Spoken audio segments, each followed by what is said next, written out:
Bien. Donc, je vais essayer d'être extrêmement synthétique, et tous les éléments que je vais utiliser sont tirés donc, des pages 12, 13, 14, que je vais refonder ou synthétiser d'une autre manière. Et j'insisterai d'abord sur le dernier aspect qui est présenté dans cette note, c'est-à-dire le fait que l'université française a des atouts considérables. Et lorsque tout à l'heure, mon collègue donc, Christophe Bébart disait que l'image qui était donnée de l'université, c'était que l'université avait du mal à se réformer, que l'université était coûteuse, que l'université était obsolète, vieillotte, etc., etc., ça, c'est une idée qui est démentie par les analyses scientifiques des sociologues, des économistes, des anthropologues, et également par le ministère. Et d'ailleurs, tous les chiffres qui sont cités dans cette note sont tirés de l'état de l'enseignement supérieur et de la recherche, édité par le ministère de l'Éducation nationale, de l'enseignement supérieur et de la recherche, en 2017. C'est M. Mandon qui a édité, ou qui a signé en tout cas cette édition. Et dans ce document-là, si l'on regarde un petit peu les aspects positifs qui sont chaque fois mentionnés, ben on remarque premièrement que l'enseignement supérieur français est un bon enseignement supérieur, qui a une bonne formation et qui a une formation à la recherche qui est d'un niveau européen et même international. Même du point de vue de la lutte contre le chômage, qui est une lutte donc, que poursuit tout le gouvernement, je cite, les sortants de l'enseignement, et vous le retrouverez à la page 14, les sortants de l'enseignement supérieur accèdent au marché du travail dans de meilleures conditions que les autres postulants. Pourquoi? Et c'est l'analyse que font tous les scientifiques. L'université, l'enseignement supérieur et en particulier l'université, c'est le lieu avec les grands organismes où se constitue le discours scientifique, où se font des recherches. Et ce sont des recherches qui alimentent l'enseignement. C'est ce qui fait ce haut niveau de l'enseignement supérieur français.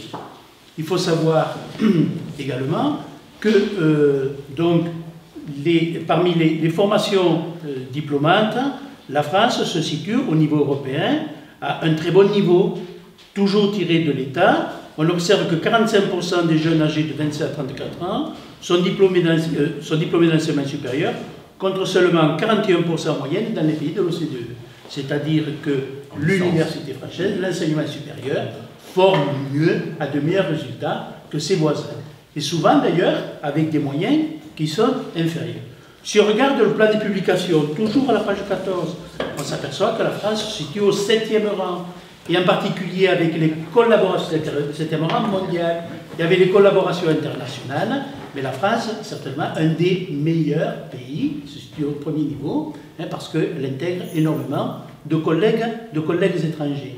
En ce qui concerne les brevets, la France se classe au 4e rang mondial en 2014, avec les spécialisations de pointe, la nanotechnologie, les microstructures, l'écotechnologie, à côté de secteurs qui sont plus anciens, transport, chimie organique fine, matériaux, métallurgie.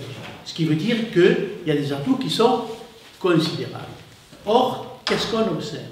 On observe, et c'est un petit peu le titre de la note, pilotage à court terme vers un déclassement de la recherche française, il est possible que nous soyons en train, nous observons des éléments de stagnation qui sont très récents, peut-être qui seront confirmés par la suite. Et ces éléments de stagnation, curieusement, ils coïncident avec une série de mesures qui interviennent au milieu des années 2000 et en particulier autour de la crise économique de 2000, crise économique mondiale de 2008, où on va observer dans l'enseignement supérieur, mais également dans la recherche, une accélération. Une accélération de quoi? L'État se met en demeure et met en demeure l'université ou l'enseignement supérieur de faire des transferts technologiques, parce que l'idée qui est relayée, y compris par les médias, c'est qu'on pourra sortir de la crise si on met l'université au service de la production économique, si l'on innove et si l'on trouve des choses qui marchent. Donc, on va demander à l'université de mettre ses connaissances au service du marché de façon à trouver des choses qui marchent. Or, et là encore, on le retrouve dans l'état qui est fait par le ministère de la Recherche. Par définition, la recherche ne sait pas ce qu'elle va trouver. Et donc, il faut une liberté de recherche qui soit absolument essentielle. Pour avoir cette liberté de recherche, il existe toujours un système qu'on appelle le financement récurrent. Il faut savoir qu'à l'université, l'enseignement supérieur est un des domaines de la société française qui est le plus évalué et régulièrement évalué. Les grands organismes sont évalués tous les 2 ans, c'est-à-dire les chercheurs doivent rendre compte de leur recherche et des résultats qu'ils ont obtenus tous les 2 ans. S'ils n'obtiennent pas de résultats, ils ne sont pas financés. Dans l'université, c'est tous les 5 ans, c'est ce qu'on appelle justement des contrats quinquennaux. C'est là où on va définir les maquettes d'enseignement, mais également les programmes de recherche des laboratoires. Donc là, les laboratoires doivent dire quels étaient leurs objectifs, ce à quoi ils sont parvenus, quel était le travail fourni par les chercheurs, et si c'est correct, on les finance ou pas. Ce financement-là, c'est ce qu'on appelle le financement récurrent, c'est ce que nous, au CNSUP, nous demandons de façon à garantir cette liberté de recherche qui va nous permettre d'avoir des résultats à long terme. Or, ceci est maintenant évacué en brèche. Pourquoi? Depuis le milieu des années 90, les investissements de l'industrie, les investissements privés en nombre, en capital, sont passés devant les investissements de l'administration. Mais ce qui nous paraît plus grave, c'est que les investissements de l'administration, c'est-à-dire ce qui est piloté par les gouvernements et donc ce qui est imposé aux universités et aux organismes de recherche, ceux-là sont calqués sur les objectifs de l'industrie. Donc, si vous voulez, toute une série de secteurs qui avant faisaient une recherche libre, maintenant vont être orientés vers ces secteurs qui sont privilégiés par le privé, c'est-à-dire les transports, c'est-à-dire la chimie, c'est-à-dire les nanotechnologies, les neurosciences, etc., etc. Or, la recherche, ce n'est pas toute la recherche ne se fait pas sur les nanotechnologies, sur les neurosciences, etc. Il y a des recherches en histoire, en sciences humaines, par exemple en histoire, mon collègue Ebert. Moi, je suis en langue, c'est-à-dire la langue, c'est la dernière roue de la charrette, du point de vue des considérations scientifiques. Ça se classe à les sciences humaines, au bout du bout, pour une raison bien simple, c'est qu'une langue, il n'y a pas besoin de l'apprendre, on apprend ça en naissant, et donc on sait réfléchir ensuite. Tout ça, ce sont des erreurs. Donc il faut maintenir absolument ce niveau-là. Bon, alors, si vous voulez, à côté de ce récurrent, l'État, qu'est-ce qu'il a fait pour piloter et pour orienter la recherche? Il a créé donc des financements particuliers. Et Christophe pourra parler justement du CIR, qui est une façon de faire émerger, au-delà de ce financement récurrent, de faire émerger des financements particuliers. Pourquoi? Pour des projets qui vont être appelés d'excellence. En fait, ces projets d'excellence, c'est quoi?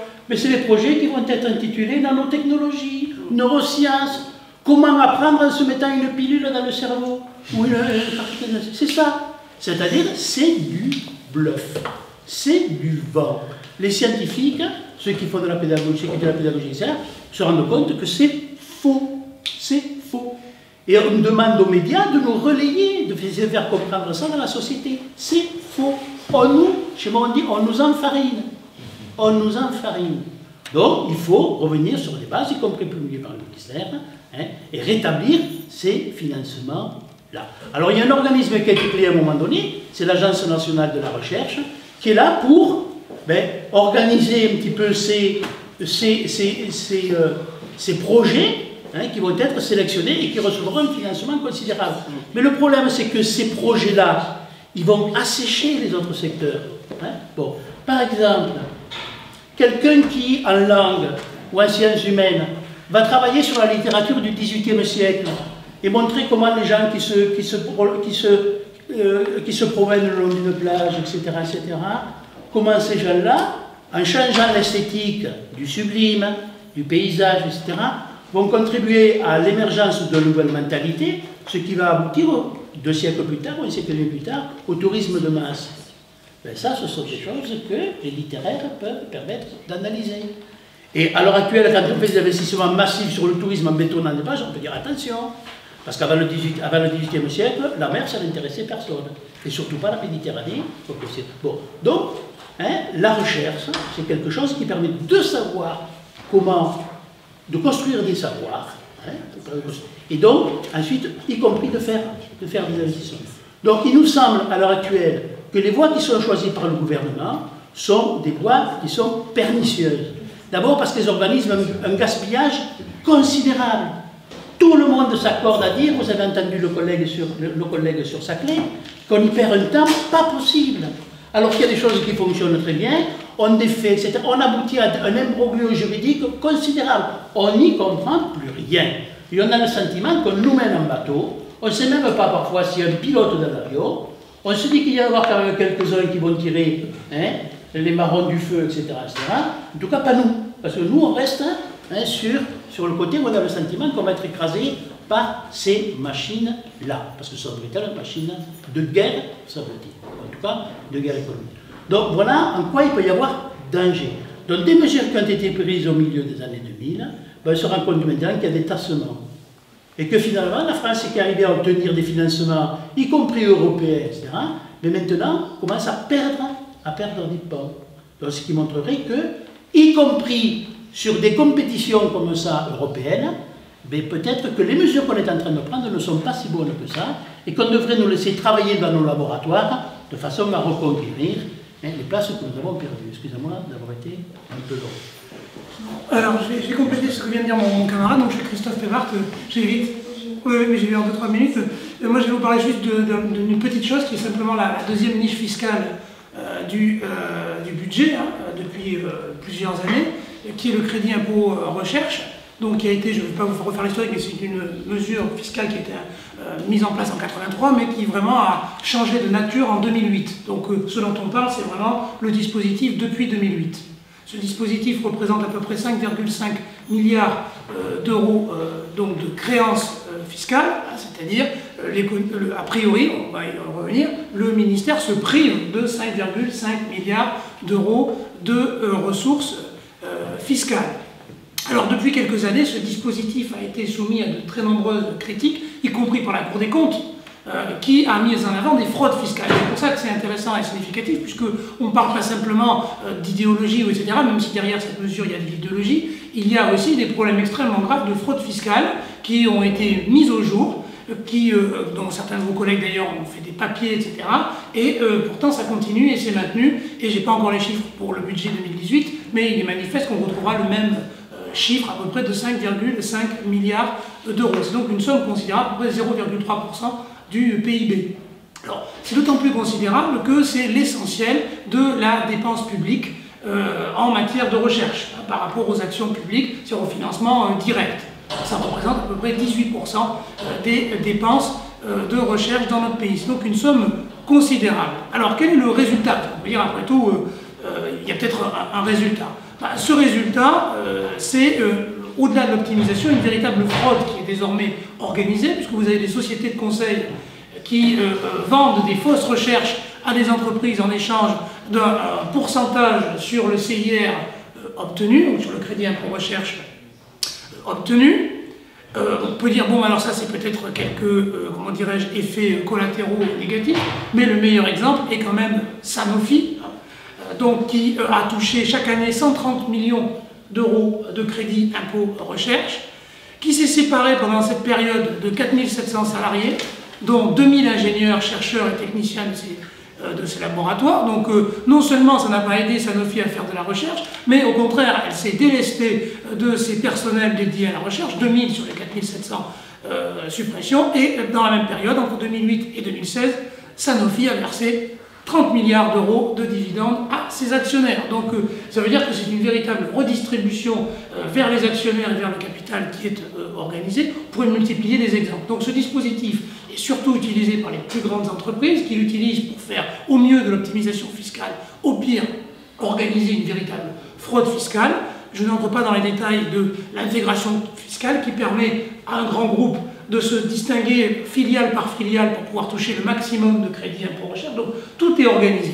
Face à cela, l'État qui est au courant, puisque le rapport de la Cour des comptes date de 2013, donc ça fait déjà un petit temps, il y a eu une commission parlementaire qui n'a pas abouti à un rapport, puisque le PS et les députés, les sénateurs républicains se sont entendus pour la première fois de l'histoire du Sénat pour rejeter ce rapport qui mettait en avant ces dérives. Enfin bref, tout le monde est au courant, et face à cela, on a au contraire la direction fiscale qui donne des ordres au personnel de ne pas faire de contrôle au-delà d'une certaine zone. Ça veut dire que pour les petites sommes de crédit impôt recherche, on est dans la liberté absolue, il y a zéro contrôle. Et même quand il y en a, l'entreprise a toujours la possibilité de modifier le rapport initial qu'elle a déposé au moment du contrôle pour corriger.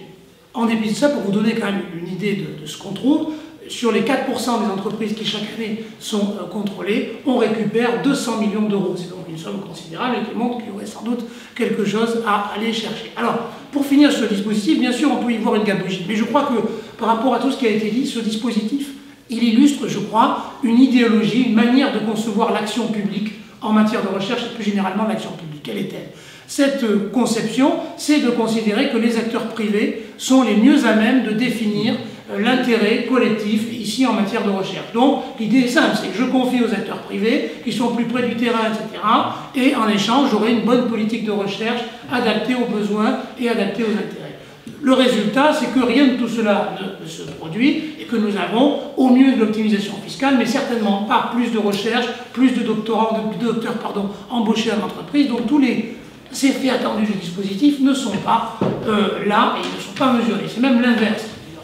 Et qu'est-ce qu'on constate de l'autre côté? C'est au contraire une méfiance et un contrôle, ça a été dit par mes camarades, un contrôle accru des personnels de l'enseignement supérieur et de la recherche, à qui en permanence on demande de l'évaluation, des rapports, etc. Donc d'un côté on a des acteurs privés qui sont censés être à même de définir l'intérêt général, et de l'autre on a des acteurs publics qui eux sont toujours sous le coup du soupçon.